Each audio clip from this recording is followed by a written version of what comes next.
us is our markets editor for the hour, and we'll bring in Mr. Ramesh Swaminathan, Executive Director, Global CFO and Head of Corporate Affairs at Lupin. So pharma is another one of those spaces where Ramdevji has had lots of interest over the years, and it's a very interesting space as well. Should we go across to Ramesh now? Or okay, I think we should. I was thinking whether we should take a break. Go on. Yeah. Ramesh is with us. Yeah. Ramesh, hi. How are you doing? Yeah. So, you know, one of the things which is your sector is has come back, and you guys are doing very well in terms of margins, exports and everything. And then suddenly this bolt from the blue is coming, where at least the authorities that be, they're talking about tariffs of 25% or whatever. I don't know what numbers are going to go through, but what I heard is about 25% kind of import duty for whatever is being exported called pharmaceutical to US.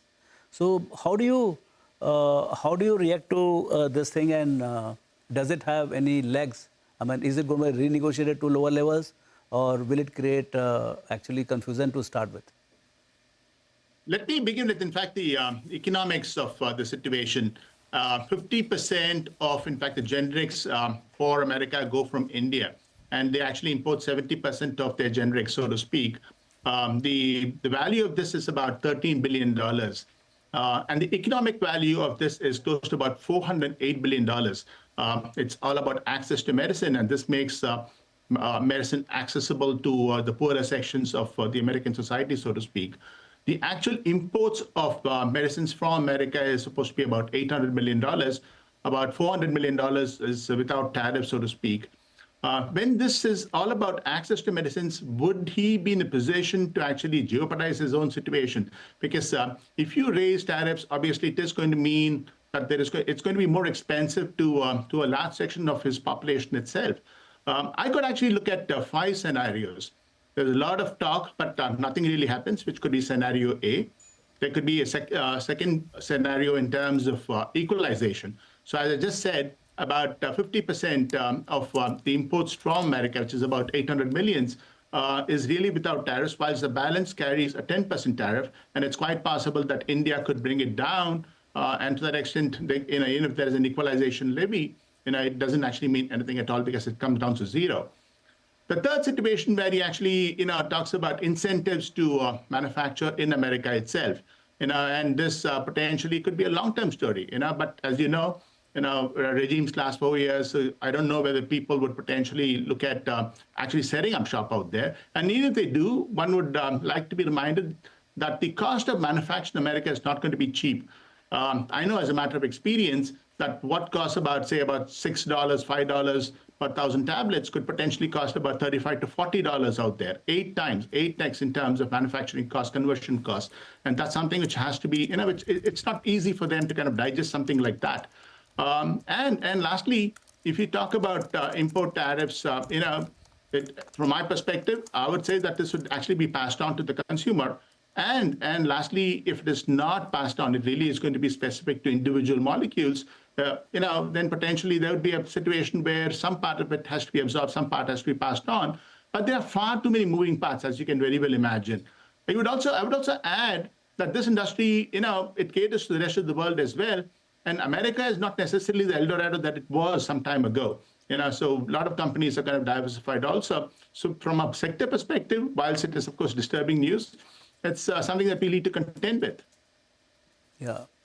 But, Ramesh, does it mean, because of all this confusion and uncertainty as a capitalist, would you stop your growth investment for these markets? I mean, earlier everybody was trying to get US FDA and set up the bigger and better and the, at faster speed the plants. Would that take a break? There are 2 parts to this. America still remains the biggest market from a pharmaceuticals perspective. And certainly, it's a nuanced strategy that we follow. So we have, over time come down in terms of, and the industry, I'm talking about the industry itself, not necessarily Lupin, come down our exposure on more commoditized generics and so on, and focusing on the value-added ones. That will certainly continue because it's certainly very lucrative from our perspective and from the industry perspective itself. These temporary blips will certainly continue. But I see a long-term future which is pretty pretty rosy and pretty interesting, alluring from a pharma perspective. So you are saying that the business remains as usual and growth prospects. See, because when you buy stocks at 30, 40 P multiple, I mean, your sector is one of the most coveted sectors, which has created fantastic value, including Lupin itself in the last 15, 20 years. So they have been very highly valued at about 30, 40 P multiple. So do you think, I mean, and that is linked to the, very clear, unobstructed growth possibility for the companies. Now, is it becoming cloudy in the sense that you may, I don't know in what form the restrictions will come, whether you have to share part of the restrictions, the tariffs, because they're talking about reciprocal tariffs. Now, reciprocal tariff, apart from the pharma and auto, they're talking about reciprocal tariff at a country-to-country level. Yep. So I don't know where exactly it settles and when it settles. And after settling this round, whether it will another round, like so long as this Trump, this regime is thinking like this, it never ends. So as a businessman, I would be scared to put up $1 billion out there for the new, whatever capacity is there, that's fine. But the future commitments of $1 billion or something in India or someplace to cater to US market, you'll say, take a walk here, let's go to some other market and don't bother about it. Is it likely to happen like that? As I said, I think we are, it's not as though we are dependent only on America. So essentially from our perspective and from the industry perspective, India is still a wonderful market, and there are exports to other parts of the globe as well. Though, of course, America remains the most important market, and any tariff change will certainly in some ways impact it. But I think I would say, as I said, I painted out 5 scenarios, and all of these are moving parts. It's difficult to conjecture what really would potentially transpire. From that perspective, I would rather wait and watch. But I would say it's not going to be all doom and doom because it is really going to be specific to individual molecules. A lot of molecules have, a lot of companies in the recent past have also shed, in fact, certain molecules because they're not so remunerative. As you would know, the number of drug shortages in America, the number of drugs that are in short supply, have hit a all-time high. It's close to about 395, 400, only because the fact that a lot of companies have actually, in recent times, shed their portfolio for America. So if indeed it comes to a situation, and if they find it unviable, they will, of course, not export, but they would, of course, kind of work on more complex ones where there is going to be less potential of competition from America or any other part of the globe and so on. And that's reworking on their own strategies for more complex stuff and moving on to specialty and the like. But clearly, I think the investment mode is certainly going to be on. And the long term certainly does look pretty alluring. Mm-hmm. Are you likely to shift the portion which is the generics which are made in US for US? Right now, I don't know what percentage of the total generics sale of Lupin in US is manufactured in US and how much of it is manufactured in India? As I was just telling you, we do have manufacturing facilities in America, and of course, a larger chunk of it actually comes from India. The paradigm always has been low-cost manufacturing in India, low-cost R&D in India, and of course, exporting from out here. But we do have factories out there as well. But out of experience, I'm also telling you that the cost of manufacture in America is multifold in terms of cost vis-a-vis an Indian scenario. And from that perspective, manufacturing in America for the long term does not really make sense. But again, it has to be a nuanced strategy where, for example, we still have a facility in America for, in fact, the respiratory portfolio and the like. So it has to be really nuanced to, in fact, the therapy that you're speaking about, the product that you're speaking about, and the like. Okay. Would you have the number, Ramesh? What percent, or as Ramdiji asked, what percentage of what you sell in the US is made in the US? Oh, from our perspective, about I would say we export close to $1 billion from India, and what we actually manufacture in America is perhaps about about 8 to 9% of that. Do you think, Ramesh, because Ramdiji, they've invoked with pharmaceutical products, drugs, etc., they've invoked the national security angle as well. It's not just about tariffs. It's not about raising revenue. They're saying, well, these are critical things. We want them made in America. But as Ramesh said, this is 4 years. What happens after 4 years? If the policy changes, you invest all of that. Yeah, so that brings that's what I said. See, economists are clearly in favor of being made in developing countries like India or some other place. But the issue is that currently the confusion which comes in the minds of the larger companies or investment cycle. So that slows down. And that slows down the earnings profile of the companies whenever you slow down the investment cycle. So that was my question. Otherwise, the economics of these businesses are fantastic. What, Ramesh, the other thing is, while we're talking about tariffs and Make in America, etc., with pharma, the administration seems to be looking at everything at a very base fundamental level in terms of how things are done, what can we change. What about licensing of drugs going off patent, those kind of things which have been working pretty well, right? Authorized generics. You think we've got the health secretary in the US who's also considered a pretty, he wants to do a lot of things which will, if he's allowed to, it will disrupt things. Do you think those will come under scrutiny at all? I've not heard or read anything of that sort yet. Any thoughts? Absolutely. From my perspective, neither have I heard about, in fact, other elements of, in fact, their overall strategy. They do talk about, in fact, incentives for manufacturing in America. That's a nationalistic fervor that seems to be running across several countries also. So that possibly is picking up momentum out there in some ways. But it's, of course, to be nuanced with, in fact, the complexities of that market itself, where 70% of it is actually being imported today. And the cost of manufacture is going to be pretty high. So far too many moving parts to comment. So we'll have to wait and see how it actually emerges.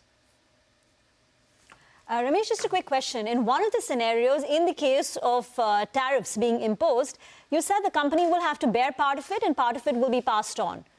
What could be the extent that Lupin will have to bear? No, I don't think it can't be specific to, as I said, it's really going to be dependent on a particular molecule, okay?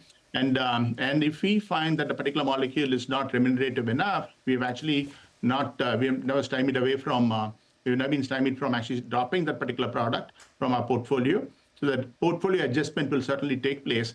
And as you can see, there are close to about 395 molecules in short supply in America because a lot of companies have professed exactly that. Ramdev ji, from a stock perspective now, just to wrap this up, Yeah. just as Ramesh said, you can't make investment decisions based on 4-year administrations, right? You'll have to take a longer-term view in that sense. Similarly, you can't make investment decisions based on at least long-term investment decisions. So I've heard some say, well, look at India-focused companies now. US generic companies, perhaps, they'll go through This sector is, this one and tech, both are extremely, kind of export-focused now. These Correct. are two backbone of the Indian exports. Correct. So you cannot, the prospects of these companies are heavily dependent on what happens to the US exports or even non-US exports. So non-US exports are still fine, but US is the core where profitability is also very high. And Lupin has been particularly very successful in exporting to US with the complex generics and a whole lot of things they do. So, I think finally the logic will prevail. But right now, the confusion I see, my sense is the boardrooms will definitely behave differently. They will slow down till the clarity comes. Maybe the clarity will come in a month or 2 months' time.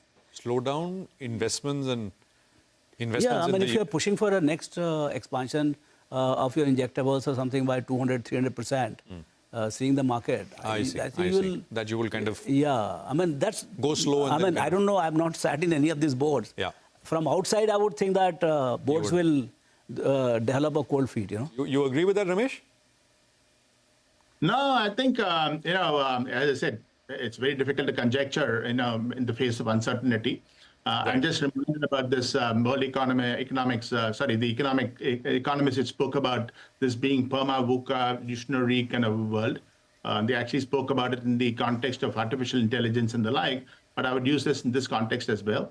So it is pretty uncertain. It's pretty volatile. You have to wait and watch. Ramesh, I think thank you very much for being part of this special program and taking questions from Ramdev and us as well. Really appreciate it, and hope you come back again as we continue to track, because it's tariff headline madness out there. So things are changing at a very fast pace. We'll get your expert opinion once again in terms of what Lupin is going to do and what the pharma industry is going to do as well. Thank you very much, Ramesh, for being here. Thank you. Thank you. Ramdev, let's wrap this up broadly then. Where is it?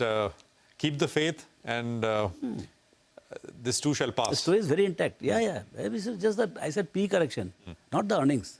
Earnings are very intact. See, it's very different kind of thing. You know, whenever say like COVID happened or latest COVID happened, that time earnings collapsed. This time there's no earnings crisis. And the companies which are doing well, they're doing very well. Say like Lupin or somebody, they are growing 30-40%. I think the market has taken a break for very, very logical. It's the healthiest possible correction. And as I said, whatever has to be corrected will correct. Excessive valuation. And who's going to help you correct? Promoter himself. For the viewer who is watching, who has mutual funds, but also wants to do his own investments, DIY, do it yourself, because there are many who also want to do a little bit. What is your advice to them? You know, they ask, is it, should you start to buy or is this still... Like Buffett says, see, there are 2-3 things. One, that you must know price and value, difference between price and value. Price is what you pay, value is what you get. Now values are emerging selectively in sectors and companies, you know, values are emerging. So if you are doing the value picking up yourself as a direct investing, then you must know the underlying value. The price is there for everybody. But is the underlying value good enough for the current price? My sense is in some of the stocks, the values are more than the price. But you have to have an eye and understanding of those companies. So that is emerging. And all the stocks are not going to be available at bottom whenever the bottom hits. Maybe 10% lower than from here or 5% lower. Probably some of the stocks are already bottoming out. So you have to be a good picker. And that's what the professional investors, they do. I know for sure some of the professional investors, they are buying back. They are putting cash into the market. They also don't know whether it is bottom or not. So I think we are in, and you have seen the GDP number last Friday or something. You know, which it has picked up better than what compared most of the previous one. And then Q4 will be even bigger. And because Mahakumbh and all that, I think we must keep tracking what our chief economic advisor keeps talking about. Because he has a better feel of the economy 24/7. He can see the data and all. He's saying that probably March could surprise you. So I think we are in for a good time in the economy. I hope it translates into good corporate numbers. Credit flow is going to be improving as we go along. Even regulatory, tightening of SEBI is also come to an end, rather with the change of the regime and all. So I would think that we are in a good time for next 4-5 quarters. It looks like a better times ahead. Markets have their own mind. At an index level, pardon? You know, what could be, at an index level, what could be the type of recovery? Like in the past, you know, many of the first-time investors, whenever we got a correction, it was a V-shaped recovery. So from here on, in the next 12 months, what could be? See, if the decline was not V-shaped, if the decline was not vertical, don't expect the recovery to be. Decline has been very smooth. From September, it is almost 5 months. It has been slowly gliding down. So it will also go like that only up. It will be very, very slow recovery. But suddenly you realize the index has moved by 5%, but there will be some of the stocks will be up 20%, 30%. So I would think that it is a very orderly decline. It will be very orderly move up. And when you open your eyes after 12 months, you realize, okay, boss, again we are back to 24,000. All right, Ramduji, wonderful conversation. Thank you. Wonderful chats with Navneet and Ramesh earlier as well. Thank you very much for doing this. Thank you for coming down to our studios for this special program. We'll continue our conversations over the next several months as well. Well, it's a wrap from Rima, me, everyone on the team who put this show together. Thank you very much for watching, but regular programming resumes in just a bit after this quick commercial break.